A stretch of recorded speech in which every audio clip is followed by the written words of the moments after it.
வணக்க மக்களே! வாங்க சாப்பிடலாம். சாம்பார் தான் நான் ரெடி பண்ணி வச்சிருக்கேங்க. அதுக்கு என்ன காய்கறினா, பீன்ஸு, கேரட்டு, மாங்காய், கத்திரிக்காய், சின்ன வெங்காயம், தக்காளி, பச்சை மிளகாய். குக்கர்ல நல்லா வாஷ் பண்ணிட்டு, பருப்பு என்ன பண்றீங்க, கத்திரிக்காவும், மாங்காய் தவிர எல்லாத்தையுமே அத ஆட் பண்ணி நல்லா வேக வச்சுருங்க மஞ்சத்தூள் போட்டு. வாணல்ல எண்ணெய் ஊத்தி, கடுகு உங்கள்ட்ட வடகம் இருந்தா வடகம் போட்டுங்க. சாம்பார் வச்சீங்கன்னா, கண்டிப்பா வடகம் போட்டா நல்லா டேஸ்ட்டா இருக்கும். அப்படி இல்லன்னா, சின்ன வெங்காயம், காஞ்ச மிளகாய், கத்திரிக்காய் எல்லாத்தையும் நல்லா தாளிச்சு அதுல எடுத்து ஊத்திருங்க. இறக்கும்போது என்ன பண்றீங்க, புளியும், மாங்காயும் போட்டு இறக்கிடுங்க. லாஸ்ட்டா குழம்பு ரெடி ஆகணும்னே கொத்தமல்லி இலை இருக்கு பாருங்க, அது லைட்டா தூவி இறக்குனீங்கன்னா, கண்டிப்பா டேஸ்ட்டா இருக்குங்க. நம்ம சிக்கன் குழம்புக்கு தான் போடணும்னு கிடையாதுங்க. சாம்பாருக்கு நீங்க போட்டு பாருங்க. உங்களுக்கே டிஃபரெண்ட் கண்டிப்பா தெரியுங்க. சாதம் ரெடி பண்ணி வச்சீங்க, சாம்பாரும் வச்சாச்சு. பொரியல்னு பார்த்தீங்கன்னா, நான் இன்னைக்கு உருளைக்கிழங்கு பொரியல் தான் ரெடி பண்ணிட்டு இருக்கேன். மாங்காய் மீந்துருச்சுங்க. அத நம்ம அப்படியே வேஸ்ட் பண்ண வேண்டாங்க. பீஸ் பீஸா கட் பண்ணி நம்மளுக்கு உப்பு போட்டு லைட்டா சாம்பார் சாதத்துக்கு தொட்டுட்டாலும் அது கண்டிப்பா டேஸ்ட்டா இருக்குங்க. நீங்க முடிஞ்ச அளவு சாப்பாடு செய்றீங்கன்னா, நல்லா சாப்பிடணும் அப்படின்னு எண்ணத்தோட செய்யுங்க.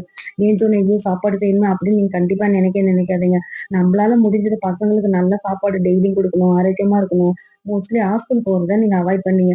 எந்தெந்த வயிறுல என்னென்ன சத்து இருக்குன்னு தெரிஞ்சுக்கிட்டு, நீங்க பார்த்து பசங்களுக்கு எது ஒத்துக்கும், எது ஒத்துக்காதுன்னு சில பேருக்கு இருக்குங்க. ஃபுட் அலர்ஜின்னு இருக்கும் பாருங்க. அத போல நீங்க பார்த்து பசங்களுக்கு செய்யுங்க.